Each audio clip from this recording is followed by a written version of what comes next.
Hello again, everybody. I'm Roger Hoover. Glad to welcome you back to the Crimson Tide Sports Network, and welcome to Crimson Live, presented by Alabama One Credit Union, proud supporter of Alabama Athletics. And we're talking Crimson Tide Athletics today. We're going to talk a little golf because the men's golf team continues to do well. Their first event of the season. Jay Seawell, the head coach of the Crimson Tide, joins us now. And Coach Roll Tide, congratulations on winning the Blessings Cup last week. How's everything going?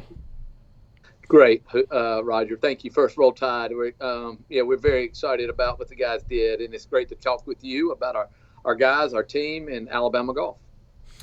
Well, for the Crimson Tide, it's been a summer of unknowns. We talked about that kind of the last time you and I talked, right before the schedule got announced. But once everything was decided by the SEC, just what can you tell us about the planning to lead to some of the events this fall? Yeah, it was very unknown. We didn't know what we were going to do. We're in a very unknown time. You'd better not get too far ahead of yourself because, something could get derailed. But really proud of our administration, Greg Byrne, our conference, and Greg Sankey, and the coaches. We worked really hard together with the SWAs also to put together a plan so that we could get the kids to play. That was our goal. And what I love is Mr. Byrne was way on board with that. Greg Sankey was on board with that. And it was our job to try to put together a plan that worked. And so we worked really hard as coaches for an entire month when we were on the phone a lot. How can we do this? Keep everybody safe. And we came up with the plan kind of like football. We would just be SEC only. We'd kind of bubble ourselves, and really proud of the plan we had. We also knew that'd be very hard. You're basically playing 3 SEC championships in the fall. And so it took a lot of work, but the common theme from everybody was, how do we get the kids to play? And that was the biggest thing. And I'm very proud that everybody involved, if we went back and forth, went forward, we went for safety. We never swayed away from the safety for them, but we also never swayed away from with the idea of how do we get them to play in a safe environment. And so really proud of everybody involved because it took a lot of work. Certainly did, and it took a lot of discipline from your players. Always see your guys kind of mature as they go along in their Alabama careers, but for them, they're having to mature in ways they really haven't had to before with the kind of self-discipline that you're starting to see from these players right now. Yeah, you really are. That's a great point. I think, we had to sit down and almost do a school session on how then do we live in this new world if you want to play golf. And so, it's always been about going to school, doing the right decisions and all that in athletics. But, even more than that now, from how socially were you handling things? What were the decisions you made? Just instead of eating in, did you curbside? All the little things to do. And I'm really proud of our guys. They bought in. They did all the things the way to help us be able to play. And so, but you're exactly right. I think it's also helped their golf too, because those are mature decisions. The more mature decisions you make in life, the better you're going to do things, even athletics. Well, and then your guys get the opportunity to play in Fayetteville at the Blessings Cup. Just what can you tell us about the start to the tournament they had, and then closing it out and getting the victory? 4 of your players in the top 20. Yeah, it was just great to get back. Like you said, March 12th was the last time we had worked as a team and as a coach and on the field and all the things that you do. And so, man, we were just so excited. That the drive, getting in the van was one of the great times. It almost felt like it was the first time for all of us. We all felt like true freshmen, even though we had one true freshman in there with us. So so we all felt like him, JP Cave. But it was great to do it in the golf course. I can't thank Mr. Tyson enough. I thought it was really cool how we were going to start SEC golf with the men and the women together. It was a unique format. We had to make some sacrifices. It was going to take a long time to do it. There's 28 teams, and we had to play in fivesomes. But Mr. Tyson and University of Arkansas did an incredible job of getting this so we could have a tournament. Now, when the tournament started, that was fun. The guys did an incredible job. When you play all 5 together, if you're not careful, your attitudes can go backwards and forwards, either very positive or negative. In golf, we play by ourselves, but in there's even a team environment within a team environment. And so our one message was great attitude, be a great teammate. And I think we were successful in one, first because we had the guys prepared well, but most importantly, they were great teammates and had an incredible attitude, and I think it showed in our scores and then how we play. Yeah, some low scores for your guys. Wilson Ferd, Tyler Lipscomb, they were able to tie for 10th. You had Thomas Ponder 12th, Davis Shore 16th. Some really good results there. What can you tell us about those individuals? Yeah, it was. I'm really proud. Wilson has transformed not only from a good golfer but also a leader. He has been a great leader, and I think his dedication while we're here at home has really helped our young people. I tell you, Tyler Lipscomb was a star. He started off pretty rough the first day. It really was only his second tournament in college golf history. I mean, he played his first tournament a year ago, and then this one, and so it started off a little bit shaky, but he was a star the last 2 days. He played great, unbelievable golf shots, putted and chipped his ball like a tour player, and so those two guys stood out. One from leadership and one from and then just his play. And then Thomas Ponder was all those guys. We all play good, but Ponder also adds an element on the golf course that makes golf fun. And when you use the word fun, some people always think that means laughing and giggling and all. No, you're competing. When you're competing, you want to win. You're wanting to beat people. But how do you do that within an environment of the word? You can call it fun, of enjoyment, positivity, or whatever. And Thomas was an incredible bright light that way too. And so he helped in that. And then I think everybody was encouraged with Davis Shore finally getting back. We've had about almost a 2-year run of injuries, which you don't really have in golf. Injuries are maybe a couple of weeks out here or there, not 2 years with a back, and then hip surgery and back problems. So him coming back and being in full form really encouraged all of us also. And you mentioned it was an all-SEC event. That's what you're going to have coming up this fall. I think a lot of people are liking having only SEC football games. Is the same thing true for golf? I mean, just what kind of level of play were you seeing from the other schools there?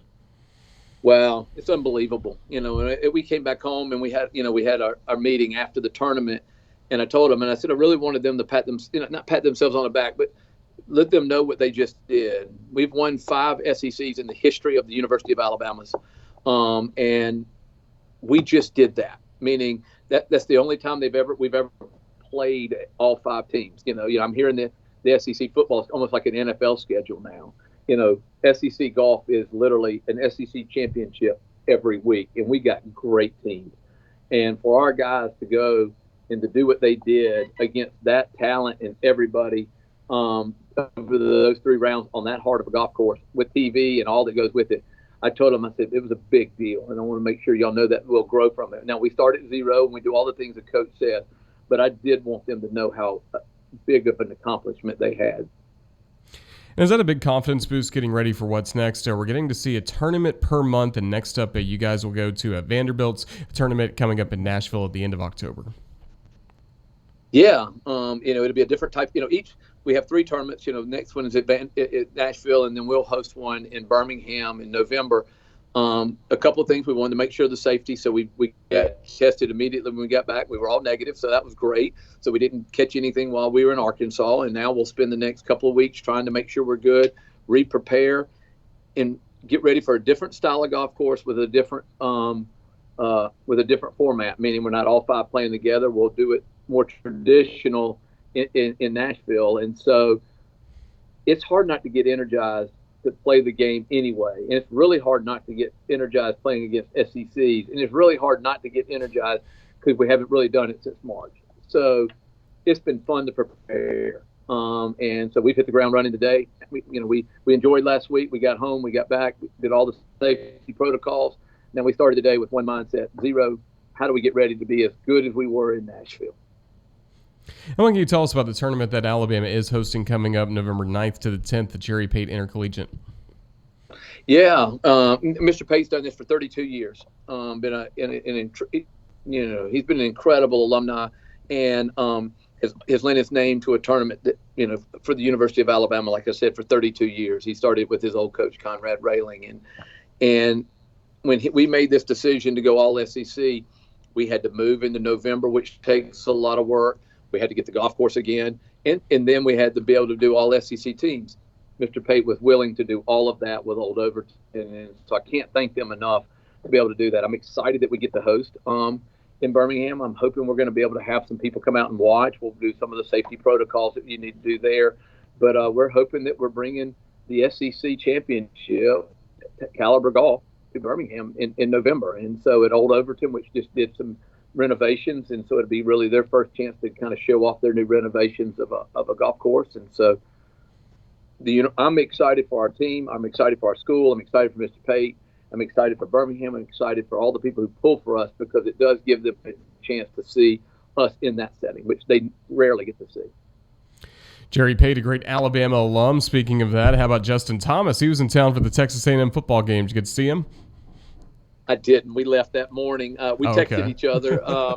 So we left that day to go to Arkansas. But I love that he wants to come back. I think that's shows who Justin is, what Alabama meant to him. He's getting ready. His final, the Masters is coming up, and it's kind of a strange year for them. Also, he's getting ready to play the Masters in November, but he loves coming back, and so I'm glad he did. I talked to him. He had a great time. Went to the game. The game was great, and I think he came in that day and left that day. But I love that he wants to come back. I love that he loves the Crimson Tide. He loves football. He loves our team. He helps so many different ways, and I think he talked to Coach while he was here. So, their friendship has really grown since Justin left here also.